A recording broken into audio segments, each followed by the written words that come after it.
Hello everyone, I hope कि मैं record हो रही होंगी। लाइट कुछ ज़्यादा ही है, तो आज हम लोग डिस्कशन करने वाले हैं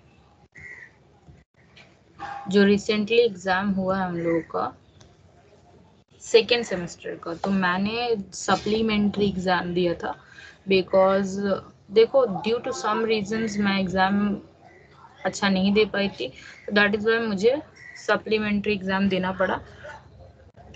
तो मैंने एग्ज़ाम दिया था सोशल एंड कल्चरल ज्योग्राफी का। टोटल 50 मार्क्स का होता है, आपको इसमें 20 मार्क्स स्कोर करना पड़ता है ताकि वो आप क्लियर कर पाओ एग्ज़ाम।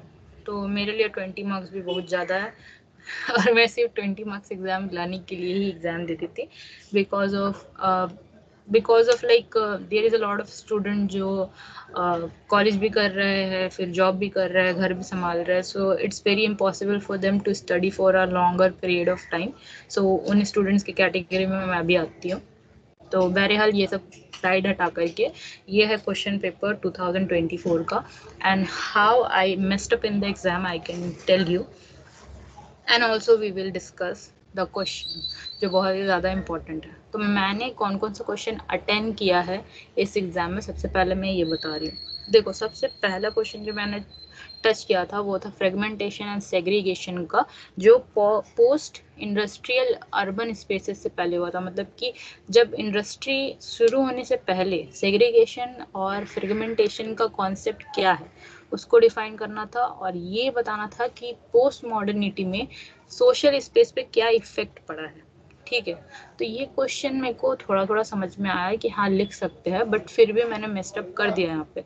तो इसका करेक्ट आंसर क्या होता वो मैंने लिखा हुआ है, जो मैं डिस्कस करूँगी। एंड देखो, सबसे पहले तो मैं ये बता रही हूँ कि क्वेश्चन में जो होता है 4 हम लोगों का सेक्शंस होता है।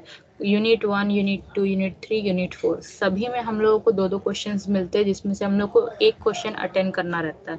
एंड क्वेश्चन का जो डिवीजन है ना, वो बहुत ही ज़्यादा ऑकवर्ड होता है टू बी ऑनेस्ट, क्योंकि किसी किसी में होता है 2+4+8 ऐसे करके। ठीक है, फर्स्ट वाले में देखो जैसे 8.5+4, तो सेकेंड वाले में 9+3.5। तो ऐसे में क्या करते हैं स्टूडेंट लोग कि वर्ड लिमिट कितना होना चाहिए, डायग्राम्स कैसे होने चाहिए, उसमें काफ़ी ज़्यादा कन्फ्यूजन्स होता है। तो वो भी मैं ट्रिक बताऊंगी कि बाकी के पेपर में जिसमें मेरा अच्छा मार्क्स है, जैसे जियोमॉर्फोलॉजी में मोस्ट ऑफ द स्टूडेंट जो मेरी क्लास में थे, मतलब कि बहुत किसी का सप्लीमेंट्री लगा था, बट जियोमॉर्फोलॉजी में मैंने अच्छा किया था बिकॉज उसमें मैंने एक ट्रिक अपनाया था। बहुत सारे डायग्राम्स बनाए थे, बहुत सारे की पॉइंट्स दिए थे, कंक्लूजन लिखा था, इंट्रोडक्शन लिखा था, तो इसीलिए मैं उस एग्ज़ाम में अच्छा मार्क्स ला पाई। ऐसा नहीं है कि वो बहुत ब्रिलियंट स्टूडेंट हूँ इसीलिए ला पाई। तो ये सारी ट्रिक्स है। अभी वो सब छोड़ करके हम लोग आते हैं सोशल एंड कल्चरल ज्योग्राफी के इसमें। तो इसमें हम लोग अभी फ़िलहाल क्वेश्चन डिस्कस करेंगे। उसके बाद यहाँ पे मैंने एक क्वेश्चन का आंसर जो है वो अभी प्रेजेंटेशन में बनाया है, तो I will definitely discuss that with you. So first question तो हो गया। सेकंड क्वेश्चन मैंने अटेंड किया था सोशल जस्टिस क्या होता है, मतलब कि सामाजिक जस्टिस। वही जस्टिस वर्ड तो आप लोग फेमिलियर हो गई कि क्या होता है, मतलब न्याय, सामाजिक न्याय। ठीक है, critically evaluate John Rawls theory of social justice. See, मेरे को जॉन रेवल थ्योरी के बारे में बिल्कुल भी नहीं पता था, तो सोशल जस्टिस के बारे में थोड़ा बहुत कॉन्सेप्ट था मेरे दिमाग में कि क्या होना चाहिए नहीं होना चाहिए, तो उसमें मैंने प्रोज एंड कॉन्स वो बना के लिख दिए। फिर थोड़ा बहुत जो बैकग्राउंड टच होता है, जो डिफिनेशन होता है, वो मैंने लिख दिया, एंड देन मैंने क्वेश्चन जैसे तैसे करके कंप्लीट किया। मोस्ट ऑफ द टाइम मुझे एग्जाम में आधा घंटा या 1 घंटा ही मिलता है पढ़ने के लिए, एंड उसमें जितना हम कर पाते हैं हम कर देते हैं। थर्ड क्वेश्चन जो यूनिट है, enumerate the various concept of culture, what is meant by structure of culture. ठीक है, कंपोनेंट्स लिखना था यहाँ पर ही, जो हम लोगों का कल्चर से क्या, कि भाई कौन से भाषा बोलते हो, कौन से रिचुअल्स में हो, कौन सा स्टेट में रहते हो, क्या आपका बैकग्राउंड है, ये सब चीज़ें कल्चर्स में आती है, तो उसका कंपोनेंट्स लिखना था। ठीक है, and what is mean by structure of culture, आपका कल्चर बनाने के लिए क्या क्या ऐसी चीज़ें ज़रूरत पड़ती है जिससे आपका कल्चर एक स्ट्रक्चराइज्ड होता है। तो ये आपका क्वेश्चन था। ये क्वेश्चन लिटरली मेरे को बहुत इजी लगा, but the fact is that मैंने उतना बेसिक भी नहीं पढ़ा था, इसीलिए मैं सेंटेंस नहीं बना पाई। कोई भी एग्जाम में जाने से पहले आपका बेसिक कॉन्सेप्ट भी क्लियर होना चाहिए। अगर बेसिक कॉन्सेप्ट क्लियर होगा, एग्जाम में आप फाड़ दोगे, लिटरली फाड़ दोगे। यू डोंट नीड, पीजी के स्टूडेंट में इतना मतलब कि एबिलिटीज होता है कि वो कोई भी एक पैराग्राफ पढ़ ले या कोई मतलब लेक्चर सुन ले, तो उसके बाद वो क्वेश्चन का आंसर स्ट्रक्चराइज कर पाते हैं। मेरे अकॉर्डिंगली जो स्टूडेंट जो है मतलब कि क्वेश्चन आंसर बनाना जानते हो, उनके लिए ज़्यादा हार्ड नहीं है ये सारा क्वेश्चन को टैकल करना। बट मेरे लिए ये इतना इजी क्वेश्चन भी हार्ड हो गया बिकॉज मुझे पढ़ने का टाइम मिला ही नहीं।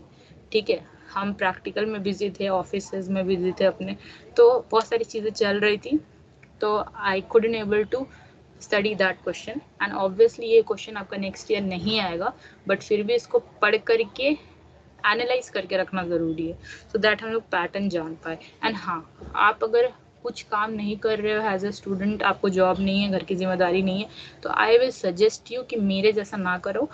कम से कम आधा घंटा, मिनिमम आधा घंटा, मैक्सिमम 1 घंटा आप रोज़ एटलीस्ट रीडिंग करो। It will solve everything. और मोस्टली लेक्चर्स में या बुक्स से ज़्यादा आपको सेल्फ स्टडी ही काम आएगा।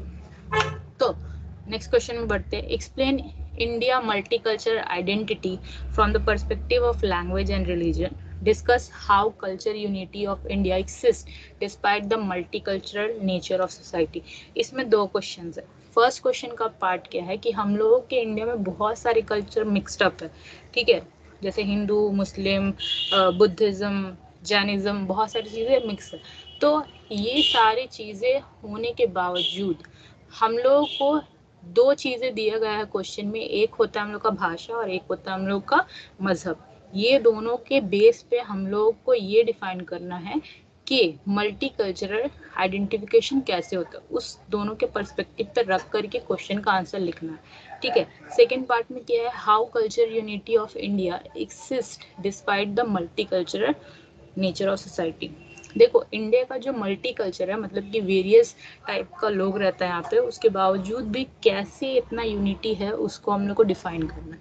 ठीक है, बेसिकली इसमें 10 इंपॉर्टेंट पॉइंट्स बना करके लिख दो, भारी भरकम, और उसमें थोड़ा बहुत डायग्राम है जो खुद से आइडियलाइज करके लिख दो। पूरा का पूरा मस्त मार्क्स मिलेगा, मतलब 7-8 मार्क्स तो आपका कहीं नहीं गया। पूरा थ्योरी में मार्क्स मिलता नहीं है, मैक्सिमम ज़्यादा से ज़्यादा आपको 9 मिल जाएगा, बट उससे ज़्यादा फुल मार्क्स नहीं मिलता है। कोई स्टूडेंट का किस्मत अच्छा होता है तो मिल जाता है। सो आई होप ये चीज़ें क्लियर है। एंड टाइमिंग जो हम लोगों को मिलती है वो 12 से लेकर के 2 बजे तक की मिलती है, तो मतलब कि अराउंड 2 घंटा 15 मिनट आपको एक्स्ट्रा मिल जाता है। एंड 10 मिनट आपका वेस्ट हो जाता है बिकॉज बीच बीच में आकर के आप सिग्नेचर लिया जाएगा, फिर उसके बाद अटेंडेंस होगा, and then this kind of thing. इसके बारे में भी हम बात करेंगे कि ये सारी चीज़ें बहुत डिस्टर्बिंग होती है एग्जामिनेशन हॉल में। एंड इसको भी एक तो मतलब इसको सेपरेटली करना चाहिए। एग्ज़ाम का टाइम ही होना चाहिए, जैसे यूपीएससी लेवल का होता है वैसे ही दूसरे एग्ज़ाम में भी ट्रीट करना चाहिए स्टूडेंट्स को, बिकॉज हर स्टूडेंट ये सारी चीज़ें बर्दाश्त नहीं कर पाते लाइक मी।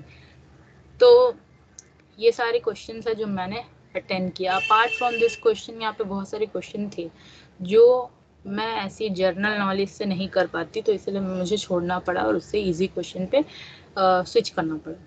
तो give an account of the scope and trajectory of social geography. सबसे पहले तो मेरा वोकेबलरी यहाँ पर ही दम तोड़ दिया। ट्रैजेक्टरी का मतलब मुझे नहीं पता था, तो इसीलिए मैं ये क्वेश्चन ही समझ में नहीं पाई।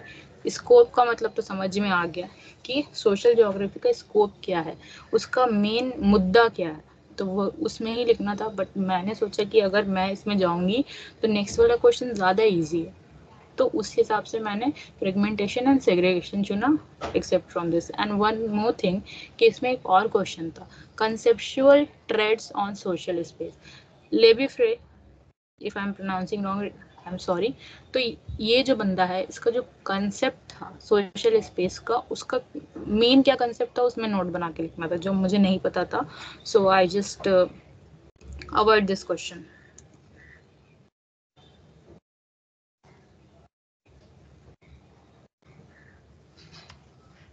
सॉरी, आई वाज चेकिंग कि वो चल रहा है कि नहीं चल रहा है। वेट।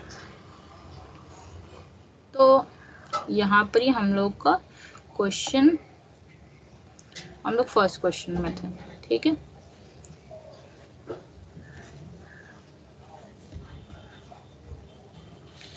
ये आपका क्वेश्चन हो गया, ठीक है, फर्स्ट क्वेश्चन। तो ये ज़्यादा इजी लगा, नेक्स्ट वाला मेरे को ज़्यादा इजी लगा था, तो मैंने वही अटेंड किया। सेकेंड यूनिट में क्या है, fourth question, state the indicators of social wellbeing, discuss अमित्रा सेन अप्रोच टू वेलबींग। मुझे अमित्रा सेन का कॉन्सेप्ट के बारे में कुछ नहीं पता था, बिकॉज मैंने नहीं पढ़ा था। जब तक कि आप पढ़ोगे नहीं कॉन्सेप्ट, किसी एक पर्टिकुलर इंसान ने क्या बोला है, क्या पॉइंट ऑफ व्यू दिया, तब तक कि वो क्वेश्चन आप टच ना करो तो ही बेटर है, ठीक है। State the indicator of social wellbeing, socially, सामाजिक सामाजिक तरीके से अच्छा एक समाज कैसे हो सकता है, उसका इंडिकेटर्स हम लोग को देना था। मतलब कि indicators in the sense points, कुछ हाँ पॉइंट्स ही बोल सकते हैं। मुझे तो अभी यही सेंटेंस आ रहा है तो यही बोल सकते हैं। सिक्स्थ वाला क्वेश्चन क्या था, discuss how colonialism and post colonialism have influenced the development of cultural in metropolitan cities of the third world. देखो, थर्ड वर्ल्ड का ये क्वेश्चन मेरे को बहुत ही ज़्यादा ये लगा डीप था, ठीक है। इसमें मेरे को बहुत सारे टर्म्स नहीं पता थे। ये क्वेश्चन को टैकल करना तो सबसे पहले कॉलोनिज्म क्या होता है, पोस्ट कॉलोनिज्म क्या होता है, वो मेरे को पढ़ना बहुत ज़रूरी है। एंड मेट्रोपॉलिटन का मतलब समझना ज़रूरी है। मेट्रोपॉलिटन सिटी क्या होता है, वो टर्म क्लियर होना ज़रूरी है, तभी हम ये क्वेश्चन अटेंड कर सकते हैं। बहरहाल इसका आंसर मैंने ढूंढ के रखा है जो एलैबोरेट करेंगे, ठीक है। एंड मुझे क्वेश्चन का सच बताऊं तो मुझे एक कॉन्सेप्ट जो है वो सही से मिला नहीं। तो ये क्वेश्चन का आंसर मैं खुद से शॉर्ट में तो लिख के रखी हूँ, बट मुझे और ये भी करना है, मतलब एक्स्ट्रा पॉइंट्स भी कलेक्ट करने हैं। तो इसका मतलब और इसका आंसर दोनों मैं साथ में आगे वीडियो में समझाऊंगी। Discuss between cultural diffusion and accumulation, elaborate, evaluate cultural diffusion has a special process after Torsen Hangir's trend। तो ये क्वेश्चन जो है मैंने देख करके छोड़ दिया, बिकॉज मुझे ज़रा भी नहीं समझ में आया। बाकी का क्वेश्चन जो मुझे समझ में आया, एक्सेप्ट द क्वेश्चन 8, बाकी का आंसर मैंने ढूंढ के रखा है। And I am going to start from the question 1 जो है ये। तो ये सबसे पहला क्वेश्चन है जो मैंने लिखा था, ठीक है। मतलब कि जो क्वेश्चन पेपर में था, जो मैंने लिखा नहीं था। Give an account of the scope and the trajectory of social geography, right a note on live free conceptual trade on social space. तो सबसे पहले हम पढ़ लेते हैं कि इसका प्रोनाउंसिएशन क्या है, नहीं है, उसके बाद हम समझाते हैं। ये जो डायग्राम है, ये सिंपलेस्ट डायग्राम है जो मुझे गूगल में मिला है। तो ये डायग्राम आप लोग तुरंत बना सकते हो, with in a second. Social space लिखो, उसके ऊपर ये जो डायग्राम है इसको आप इस तरीके से भी बना सकते हो। वेट अ मिनट, मेरा पेंसिल तो नहीं मिल रहा है यहाँ पे। ओके, हम बता रहे हैं, आप सोशल स्पेस लिखो, सर्कल बनाओ, उस पर 3 सर्कल यहाँ पे बनाओ, पेंसिल से ये कर दो, और इसमें जो पॉइंट्स लिखे, representation of space, representations representational space, फिर स्पेशल स्पेस। तो ये 3 सर्कल यहाँ पे बना दो गोल गोल करके, और जल्दी से पेंसिल से ये कर दो और बॉक्स के अंदर उसको डाल दो। ये होगा सबसे सिंपलेस्ट। इतना ज़्यादा कॉम्प्लिकेट करने की ज़रूरत नहीं है, बिकॉज टाइम बहुत ही कम होता है हम लोग के पास। तो अब आंसर पे आते हैं। Social geography examine the relationship between society and space.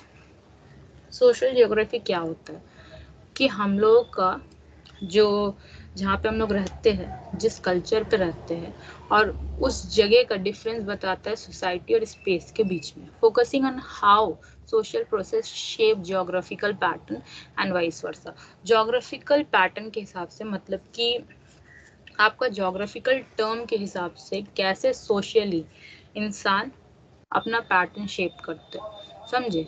It covers themes like urbanization, migration, socio spatial inequality. Urbanization का मतलब क्या होता है कि कोई भी सिटी जो है वो विलेज विलेज या अर्बन रूरल, हाँ रूरल से आप सिटी के तरफ, जैसे कि गांव देहात है, वो आपका चेंज होकर के सिटीज बन रहा है, तो उसको बोलते हैं अर्बनाइजेशन सिंपल टर्म में। माइग्रेशन किसको बोलते हैं कि एक जगह से दूसरी जगह अगर कोई पॉपुलेशन शिफ्ट आउट कर रहा है तो उसको बोलते हैं माइग्रेशन। माइग्रेशन का एक बहुत अच्छा एग्जांपल हम दे सकते हैं, कोविड-19 में क्या हुआ था कि आपको बहुत सारे लोग जो है सिटीज में जो काम करते थे वो माइग्रेट करके अपने घर वापस आ रहे थे। कोविड-19 खत्म हो गया, फिर से अभी गाँव के लोग सिटीज में जा रहे हैं, पॉपुलेशन यहाँ पर ही आपका डिसबैलेंस हो रहा है, ठीक है। सोशियो स्पेशल इनइक्वालिटी, ये टर्म का मुझे उतना आइडिया नहीं है, ठीक है। तो यहाँ पे आ गया liberty free conceptual trade of social space comprises perceived space, physical and material space। तो फेब्री जो है वो मेन उसका कॉन्सेप्ट क्या था, जो फिजिकल और मटेरियल स्पेसेस है उसके बीच में आपका कंपैरिजन करना, कंप्राइजन, ये दो चीज के बीच में ही उसका कॉन्सेप्ट लाई करता है, ठीक है। Conceived spaces, space has represented by planners, architecture and lived space. Space has experienced by inhabitant. This trade emphasizes that space is not merely a physical entity but is produced and reproduced through social interaction and power dynamic। देखो main concept यहाँ पे क्या बता रहा है कि social spaces जो है वो बेसिकली जो ट्रेड्स है वो social interaction and power dynamics से आता है। सोशल इंटरेक्शन का मतलब कि एक जगह का आदमी दूसरे जगह से इंटरेक्ट कर रहा है, इसको बोल सकते हैं सोशल इंटरेक्शन। तो ये मेरा एक छोटा सा आंसर है जो मैंने कन्फाइन करके बनाया है इस क्वेश्चन के ऊपर।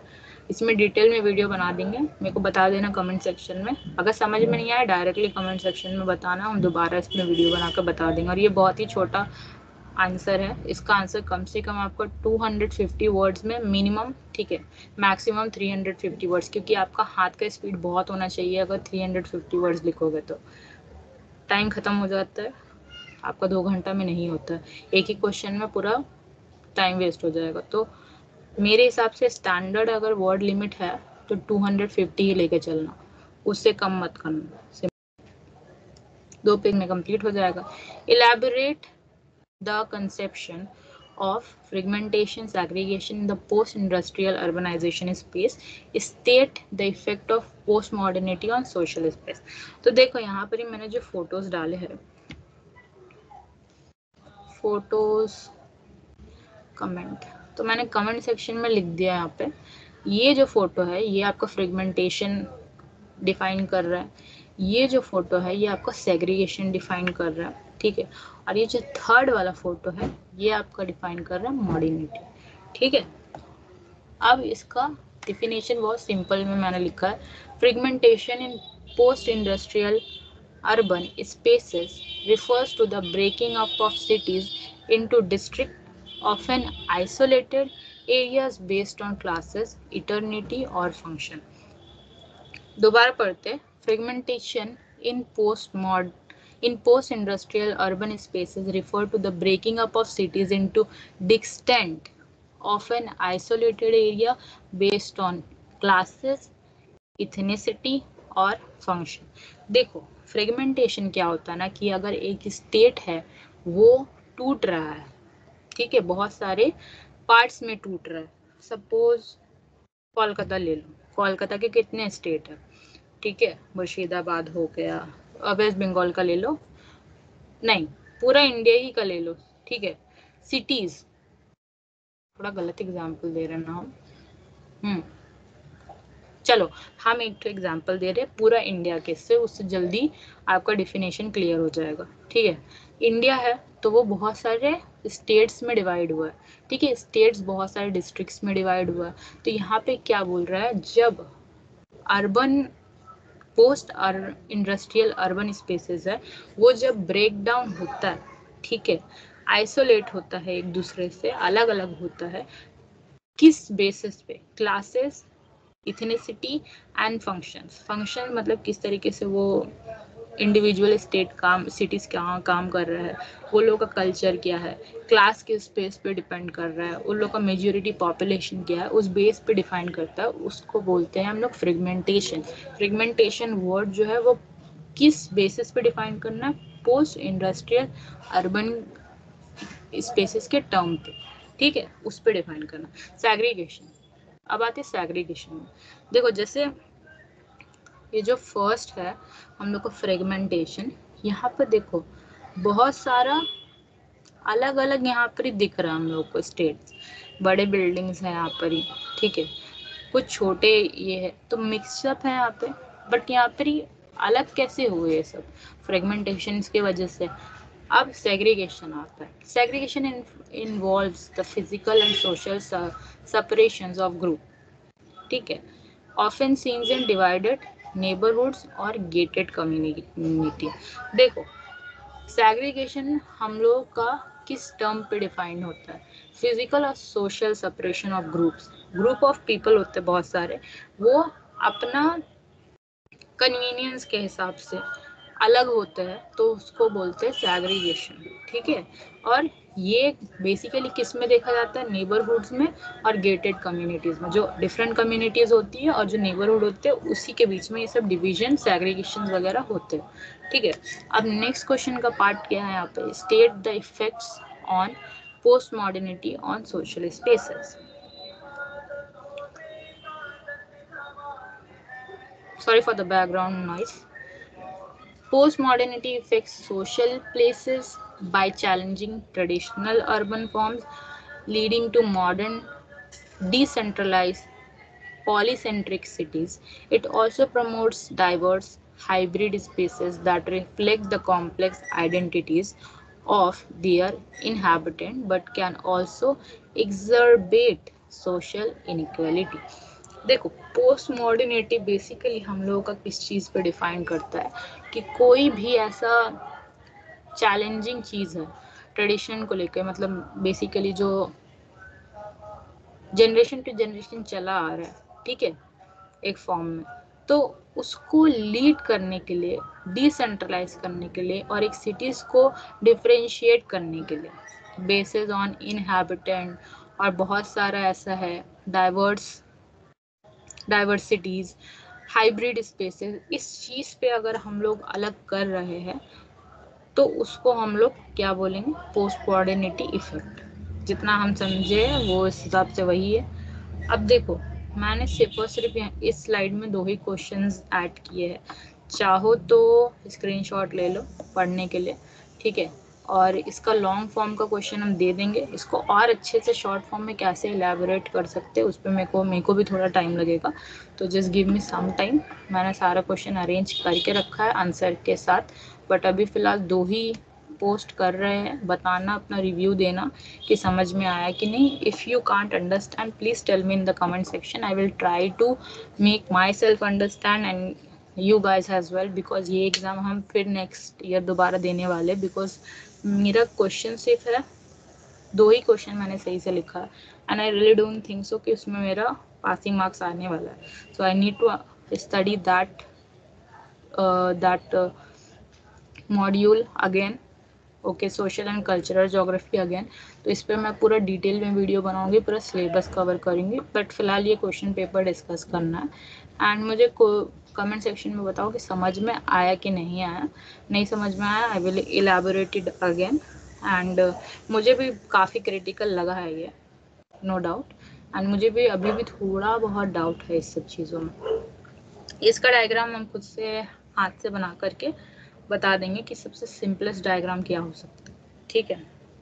और एक एग्ज़ाम मैंने बहुत अच्छा दिया था, उसमें मेरा मार्क्स बहुत अच्छा आया था, तो उसमें मैंने ना खुद से ये किया था, मतलब डायग्राम बनाए थे। क्वेश्चन आया था कि हम लोग को आईटी इंडस्ट्रीज का नाम देना है जो कोलकाता में, तो बहुत सारा आईटी इंडस्ट्रीज मेरे बगल में ही था, लाइक विप्रो हो गया आपका, टीसीएस हो गया, और क्या टाटा कंस्ट्रक्शंस हो गया, सब बगल में ही था।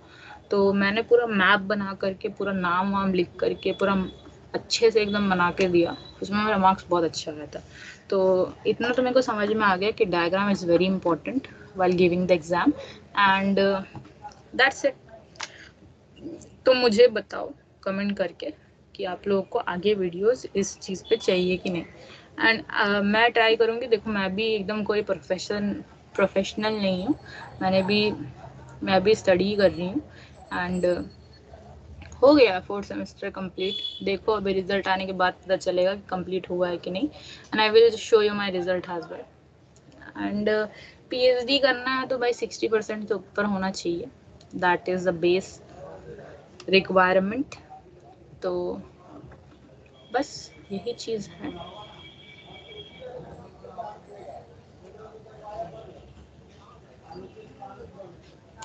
देखो मेन चीज़ें यही है जो है, और चीज़ें डिस्कस तो नहीं कर सकते, लंबा हो जाएगा बहुत वीडियो, ऑलरेडी बहुत ही लंबा हो चुका है। So I will see you in the next video. Please मेरे को कमेंट सेक्शन में बताओ कि कैसा लगा। And subscribe, like and share hopefully सबको। एंड ये भी बता देना कि कोई और चीज़ में हेल्प चाहिए कि नहीं, बिकॉज बेसिकली मैं पोस्ट ग्रेजुएशन अंडर ग्रेजुएशन पे जितना भी मैंने पढ़ा है वो सारे पे वीडियो बना दूँगी मैं। तो मिलते हैं नेक्स्ट वीडियो में। Bye with a new concept.